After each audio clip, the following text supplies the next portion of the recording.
പുരാതന കാലം മുതൽ കൃഷി ചെയ്തു വരുന്ന ഒരു പ്രധാന സുഗന്ധ വ്യഞ്ജന വിളയാണ് കറുവപ്പട്ട.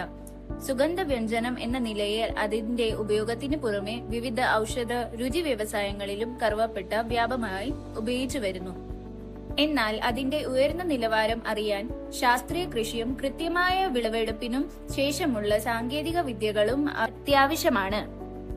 ആൻഡമാൻ നിക്കോബാർ ദ്വീപുകളിലെ സവിശേഷമായ കാർഷിക കാലാവസ്ഥാ സഖ്യങ്ങളിൽ തെങ്ങ്, കവുങ്ങ് തോട്ടങ്ങളിലെ ഇടയിൽ കറുവപ്പട്ട ഒരു ഇടവിളയായി നന്നായി വളരുന്നു. ഇത് ഒരു ഒറ്റവിളയായി കൃഷിയിടത്തിന് അതിരുകളിലോ വളർത്താം. കൊമ്പുകൾക്ക് ഒരു ക്രിക്കറ്റ് സ്റ്റമ്പിന്റെ കനം, അതായത് 3.5 മുതൽ 4 സെന്റിമീറ്റർ വരെ കനം ഉണ്ടാകുമ്പോൾ ചെടി വിളവെടുപ്പിന് തയ്യാറാകും. കനം കുറഞ്ഞ ശാഖകൾ ഗുണനിലവാരമുള്ള ക്വിൽസ് ഉത്പാദിപ്പിക്കുന്നു. എന്നാൽ വിളവ് കുറവായി വരും. ശാഖകൾ കൂടുതൽ വളരാൻ അനുവദിച്ചാൽ സുഗന്ധം കുറയുന്നതിനനുസരിച്ച് പുറം തൊലി കനം വർദ്ധിക്കും. നട്ടതിനു ശേഷം 3 മുതൽ 4 വർഷം വരെ ആണ് ആദ്യത്തെ വിളവെടുപ്പ് നടക്കുന്നത്. ഇത് മാനേജ്മെന്റ് രീതികളെ അനുസരിച്ചിരിക്കുന്നു. തുടരുന്ന വിളവെടുപ്പ് ഒരു ഒന്നിടവിട്ട് വർഷത്തിലും നടക്കാം. എന്നിരുന്നാലും പുതിയ ഇലകൾ കാണിക്കുന്ന ശാഖകൾ ഒഴിവാക്കേണ്ടതാണ്. വിളവെടുപ്പിന് മുമ്പ് അതിരാവിലെ ശ്രമപ്രവാഹത്തിന്റെ അവസ്ഥ പരിശോധിക്കേണ്ടതായി ഒരു ടെസ്റ്റ് കട്ട് നടത്തുന്നു. ത്രികോണാകൃതിയിലുള്ള പുറം തൊലി പൊട്ടാതെ വൃത്തിയായി ഉയർന്നാൽ തണ്ട് തയ്യാറാണ്. അത് പൊടിഞ്ഞാലോ ശാഖ മറ്റൊരു ദിവസം വീണ്ടും പരിശോധിക്കണം. തിരിഞ്ഞെടുത്തു കഴിഞ്ഞാൽ ശാഖ ഒരു മൂർച്ചയുള്ള വാൾ ഉപയോഗിച്ച് മുറിക്കുന്നു.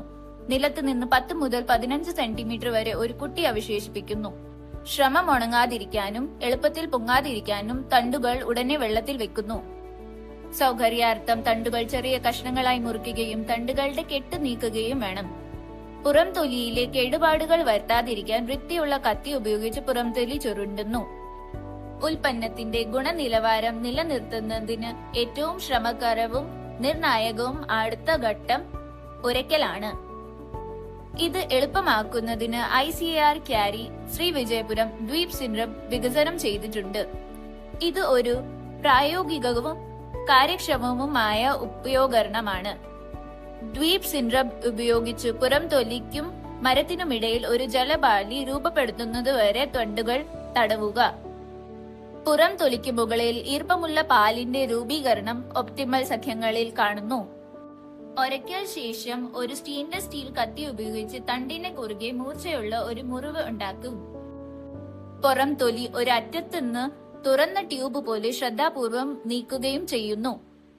ഈ പ്രക്രിയ തുടർന്നാൽ പാർഷ്യൽ ഡ്രൈയിങ് കാരണം പുറം തൊലി ഉള്ളിലേക്ക് ചുരുളുന്നു. ക്വിൽസ് 4 മുതൽ 5 ദിവസം വരെ തണലിൽ ഉണക്കുന്നു. അത് പൊട്ടുമ്പോ ഒരു പൊട്ടൽ ശബ്ദം ഉണ്ടാകുന്നു. ഉയർന്ന ആർദ്രതയിൽ ചെറിയ വെയിലത്ത് ഉണക്കൽ നടത്താം. എന്നാൽ സുഗന്ധ തൈലം സംരക്ഷിക്കുന്നതിന് നീണ്ട നേരം സൂര്യപ്രകാശം ഒഴിവാക്കണം. പകരം സ്ഥിരമായ സീസണൽ സ്വതന്ത്ര ഉണക്കൽ പ്രവർത്തനത്തിന് ICAR ക്യാരി ക്യാബിനറ്റ് ഡ്രയർ ഉപയോഗിച്ച് മെക്കാനിക്കൽ ഉണക്കൽ പ്രോത്സാഹിപ്പിക്കുന്നു. ദ്വീപ് കർഷകരെ ട്രെയിനിംഗ് ചെയ്യാൻ സന്ദർശകർക്ക് ശാസ്ത്രീയ വിളവെടുപ്പ് സാങ്കേതിക വിദ്യകൾ കുറിച്ചുള്ള ഉൾക്കാഴ്ചകൾ നൽകാൻ ICAR ക്യാരിയുടെ സിപ്പിഗാട്ടുള്ള ഹോർട്ടിക്കൾച്ചർ റിസർച്ച് ഫാമിൽ ഒരു പ്രത്യേക കറുവപ്പട്ട ട്രെയിനിംഗ് ഹാൾ വികസനം ചെയ്തിട്ടുണ്ട്. രാജ്യത്ത് ഈ ആവശ്യത്തിനായി ലഭ്യമായ മുൻനിര സൗകര്യങ്ങളിൽ ഒന്നാണിത്. ഉണങ്ങിക്കഴിഞ്ഞാൽ കറുവപ്പട്ട ഏകദേശം 100 മൈക്രോൺ കനമുള്ള ഫുഡ് ഗ്രേഡ് ബാഗുകളിൽ പാക്ക് ചെയ്ത് ഈർപ്പമാകാതിരിക്കാൻ സീൽ ചെയ്യുന്നു. ഈ സാങ്കേതിക വിദ്യകൾ ഉപയോഗിച്ച് കർഷകർക്ക് ഉയർന്ന നിലവാരമുള്ള കറുവപ്പട്ട വിൽപ്പനയ്ക്ക് എത്തിക്കാൻ കഴിയും.